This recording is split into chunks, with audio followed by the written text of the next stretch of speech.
Weekly time frame पे chart है। मैं आपको अलग अलग टाइम फ्रेम पे आज निफ्टी का चार्ट दिखाऊंगा और आपको खुद ही डिफरेंस समझ में आएगी कि निफ्टी में क्या चल रहा है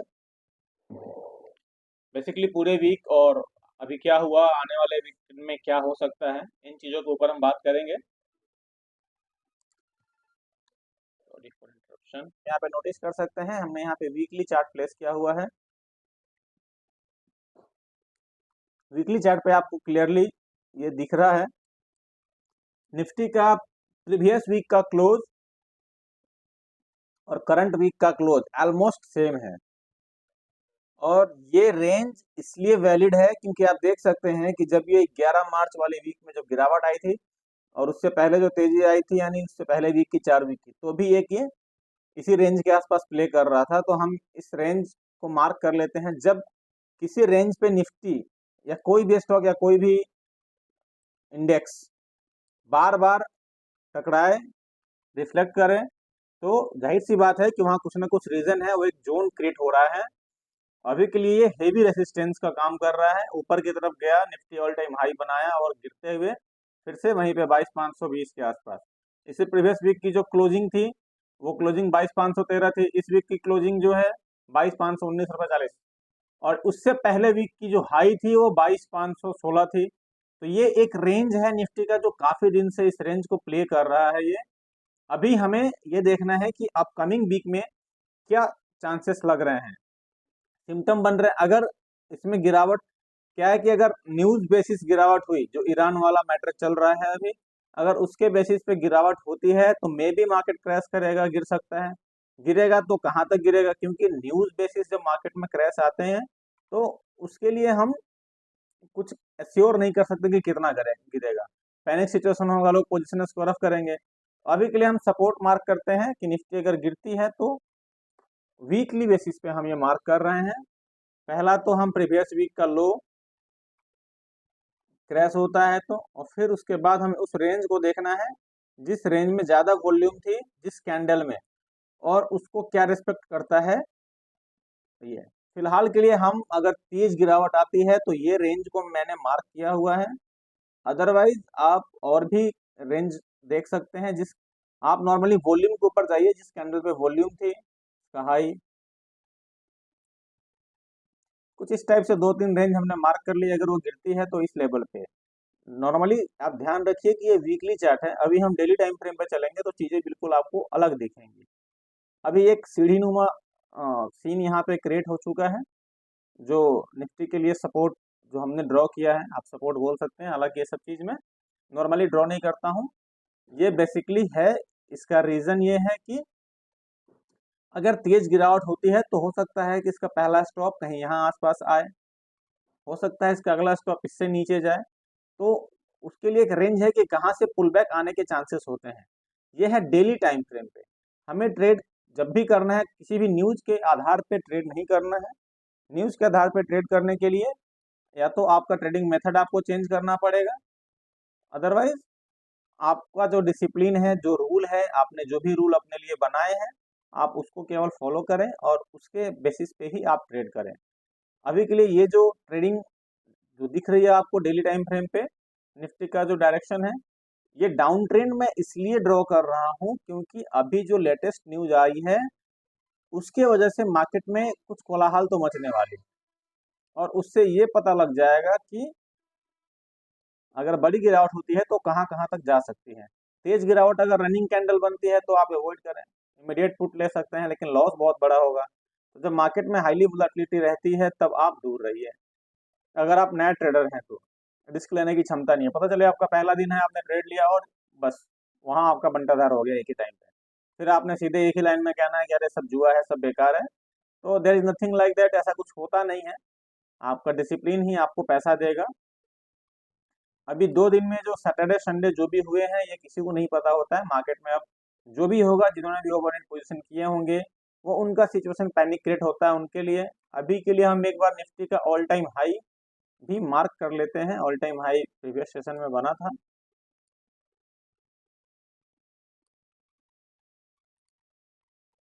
कलर बेसिकली हम वही चूज करेंगे जो हमारी आंखों को तकलीफ ना दे। ठीक है, ये हमारा ऑल टाइम हाई है निफ्टी का 22,775 रुपये 70 पैसे। आई होप यही होना चाहिए।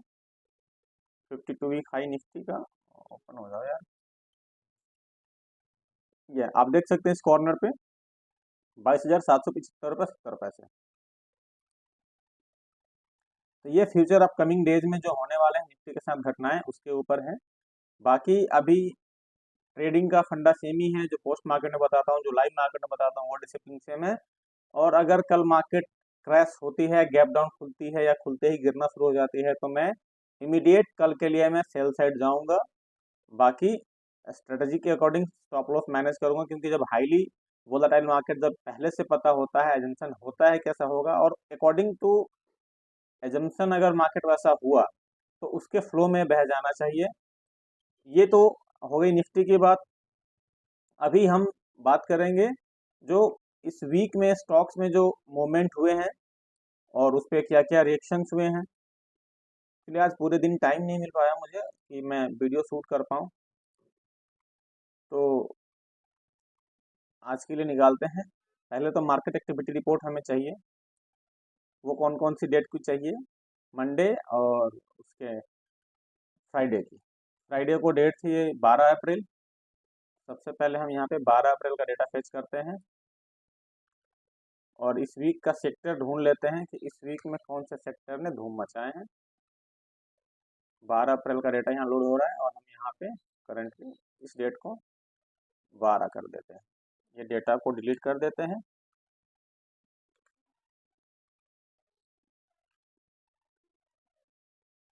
और डिलीट नहीं करते हैं क्योंकि ये हमें लास्ट ट्रेडिंग सेशन का बता देगा। इसको कॉपी कर लेते हैं, इसको उठा के इस सेक्शन में पेस्ट कर देते हैं। और यहाँ पे हम नया डेटा जो है आज 12 तारीख का पिछले क्लोजिंग से इस क्लोजिंग का डेटा उठाते हैं। तो इस डेटा को हम VLOOKUP से फेच कर लेंगे।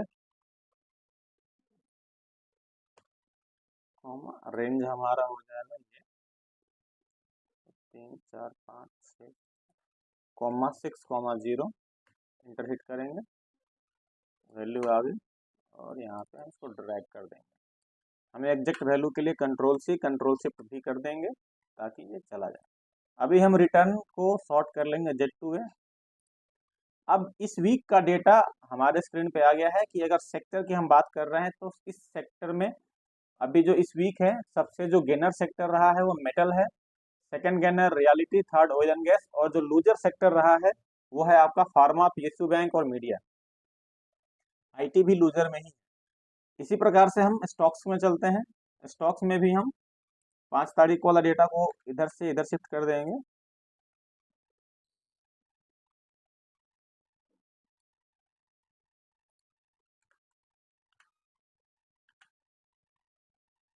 ओके, अभी के लिए हम इस डेटा को कॉपी करते हैं और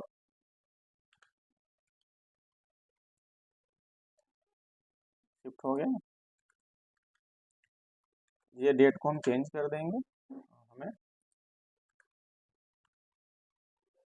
यहाँ पे हम 12 तारीख कर देते हैं और हमें 12 तारीख का डेटा चाहिए होगा VLOOKUP से। तो यहाँ पे पहले हम 12 तारीख का डेटा ले लेते हैं, यहाँ पे लेते हैं, लास्ट इसमें था 12/4/24। जब तक डेटा फेच हो रहा है हम यहाँ पे फॉर्मूला लगा देते हैं, equal sign VLOOKUP UB comma, हमें चाहिए रेंज। रेंज के लिए हम भाव कॉपी सीट पे आएंगे और हमें यहाँ से ये सारे रेंज AQ तक सिलेक्ट करने होते हैं, सॉरी AE तक ही, AE तक सिलेक्ट कर दिया। हमें 9 नंबर कॉलम का क्लोज प्राइस चाहिए, ,9,0 और एंटर हिट कर देंगे। हमारे पास डेटा आ गया है, इसको हम ड्रैग एंड ड्रॉप कर देंगे। ओके, अब इसको कॉपी करेंगे, Ctrl+C Ctrl+Shift+V से इसको पेस्ट कर देंगे। वापस से रिटर्न पे हम फिल्टर लगाएंगे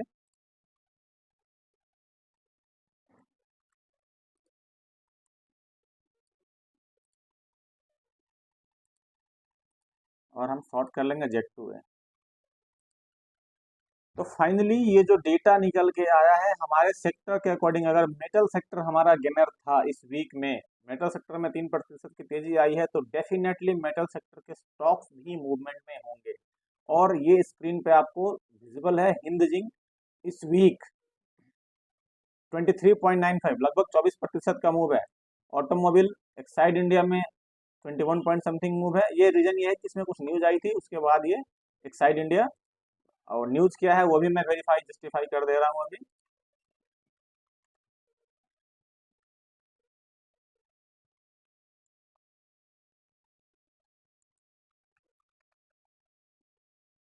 एक्साइड इंडिया, एक्साइड इंडिया का ये जो न्यूज था, ये न्यूज था इसका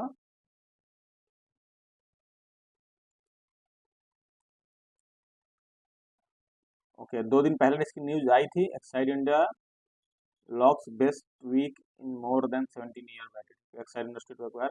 इसने इंडियन सोलर पावर कंपनी में 26% स्टेक एक्वायर किए थे। इसके वजह से इसमें ये जो कैंडल बनी थी 18% की तेजी, तो जाकर के यहाँ पे ये वीक में टॉप गेनर रहा है।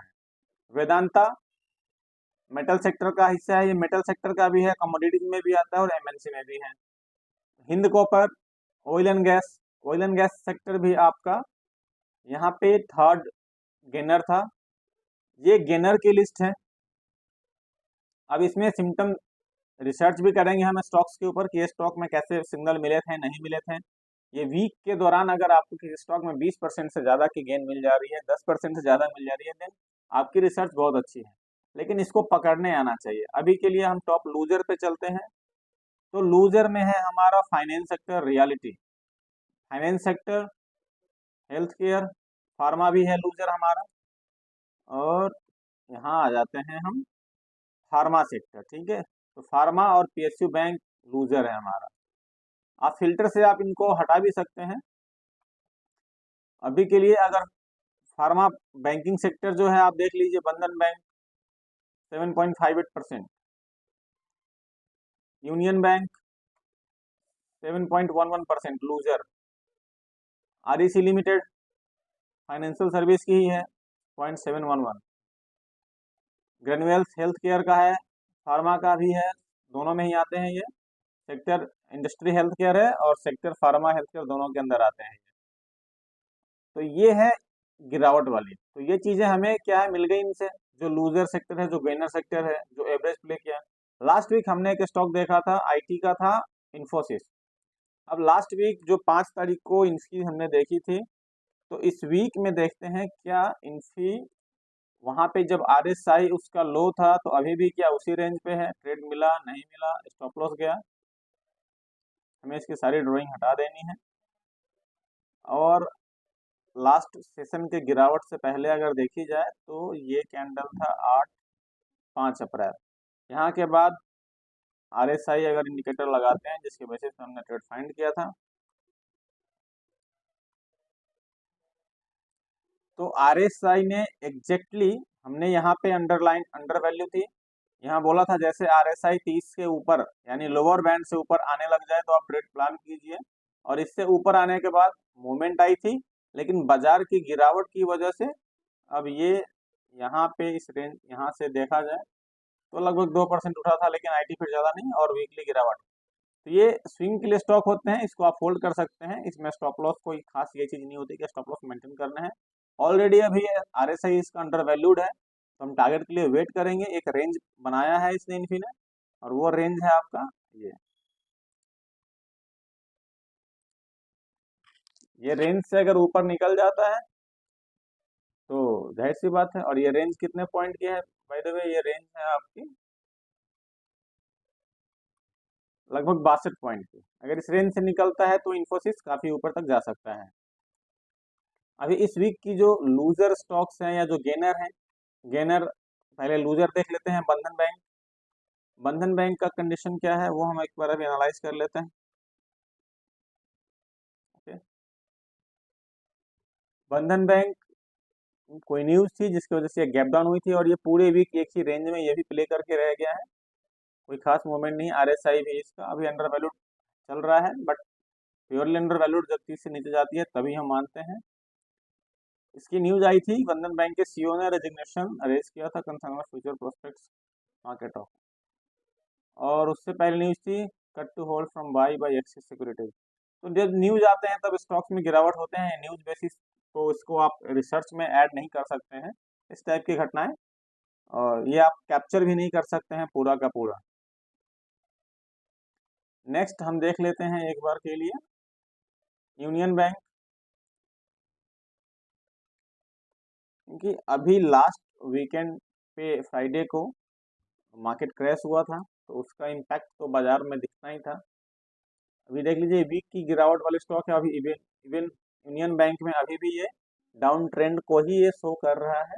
आरएसआई भी नीचे की तरफ आपको मूव होती दिख रही है, इसमें वेट करेंगे। आप इस स्टॉक को वॉच लिस्ट में रखिए, जैसे ही ये आपके डिमांड जोन यानी नीचे जब डिमांड जोन पे आए तब वहां से जब रिस्पॉन्सिव बायर जहां एक्टिव होंगे वहां से आप इसमें पोजीशन बना सकते हैं। और अगर वॉल्यूम प्रोफाइल के अकॉर्डिंग आप जाना चाहें तो ऑलमोस्ट यहाँ इस रेंज में आकर के इसको प्ले करना होगा।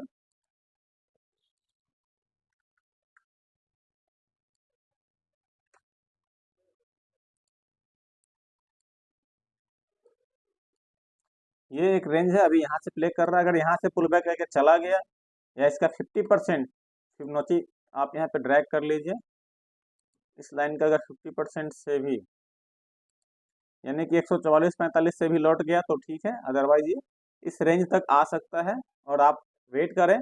इस रेंज तक आने तक हो सकता है आरएसआई भी आपको बाइंग का सिग्नल दे दे, आपको लोअर लेवल से बाइंग डिप में बाइंग करा दे, तो भी आपके लिए बेनिफिशियल हो सकता है।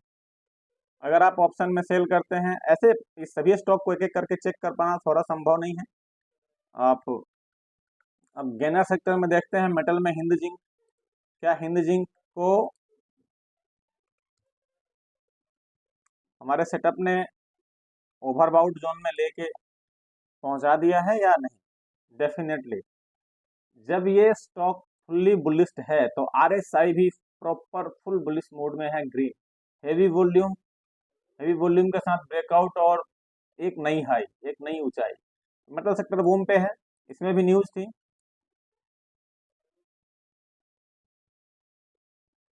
अब हिंदुस्तान जिंक और वेदांता मल्टी ईयर के हाई बहुत सालों की ऊंचाई पे भी ट्रेड कर रहे हैं और अच्छी खासी वॉल्यूम में है। वेदांता भी देख लीजिए, जो कभी 270 280 के रेंज से कभी बाहर ही नहीं गया, अभी वो 375 374 रुपये 90 पैसे का हाई बना चुका है ये। और आरएसआई भी देख लीजिए कि प्रॉपर फुल बुलिश यानी कि ओवरबाउट जोन में चला हुआ है। इसमें हम वेट करेंगे अभी करेक्शन होने का, क्योंकि अभी इसमें निवेश का समय शायद नहीं है। कुछ लोग ब्रेकआउट में बाई करते हैं, लेकिन ऑलरेडी ये ओवरबाउट जोन में चला गया है। जब ओवरबाउट हो जाता है स्टॉक तो जाहिर सी बात है कि थोड़ी बहुत करेक्शन होती है। अभी इस बार वेदांता की न्यूज है, शायद ये डीमर्जर भी होना है इसका, तो इसके वजह से पहले स्टॉक को मूव करा के ले जा रहे हैं। तो ये थे कुछ गेनर और कुछ लूजर। आप ये डिटेल बाकी के स्टॉक्स जो नॉर्मल प्ले कर रहे हैं उनको भी आप देख सकते हैं और उनकी क्या कंडीशन है। अगर आपको स्टॉक्स मिलते हैं रडार पे तो आप उसको पिक कर सकते हैं। अगर आपको ज़्यादा स्टॉक्स फाइंड करने में दिक्कत हो रही है तो आप सिंपली केवल निफ्टी 50 के स्टॉक्स को पहले आप लिस्ट में डालिए और केवल 50 स्टॉक को ही ट्रैक करें। अगर 50 स्टॉक में आपका अगर बात बन जाता है तो फिर धीरे धीरे उसको एक्सपेंड करिए। अब ये निफ्टी 50 के स्टॉक्स हैं, इस निफ्टी 50 के अकॉर्डिंग जो गेनर रहा है आइसर मोटर और जो लूजर रहा है वो सन फार्मा। तो एक बार हम आइसर मोटर और सन फार्मा का चार्ट भी देख लेते हैं। सबसे पहले हम आइसर मोटर देखते हैं कि आइसर मोटर वाकई में गेनिंग पे है। डेफिनेटली आइसर मोटर ने भी, और आरएसआई भी हमारा ओवरबाउट जोन में चला गया है। ये 73 के आसपास आरएसआई है, तो ये ओवरबाउट जोन में है। इस पे टेम्प्रोरी अभी पोजीशन का सोच नहीं सकते हैं क्योंकि ये हाई है। आप अगर शॉर्ट करना जानते हैं, ऑप्शन में ट्रेड करते हैं, तो आप यहाँ पे पुट का ट्रेड में भी एक निर्धारित स्टॉप लॉस के साथ आप बना सकते हैं। कोई ट्रेड रिकमेंडेशन नहीं है मेरा, एक व्यू है कि अगर ये आरएसआई भी अपना चाल दिखा रहा है, मुड़ रहा है और मार्केट भी गिरने वाली, तो हो सकता है कि स्टॉक इस बार गिरे। दूसरा स्टॉक है हमारा सन फार्मा, जो कि लूजर रहा है।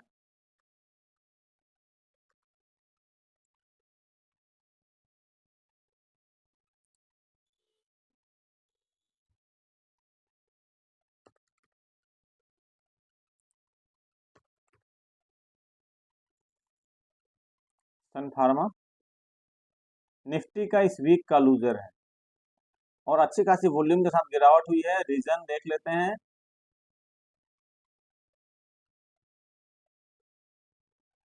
ये रिजल्ट का इम्पैक्ट है जिसकी वजह से ऐसा हुआ है। और डिटेल न्यूज़ के लिए आप ये सब पढ़ सकते हैं। अब उतना टाइम हमारे पास नहीं है कि मैं न्यूज़ पढ़ के बताऊं। न्यूज़ बेसिस में नहीं लिया है तो वेट करेंगे जब ये रिकवरी।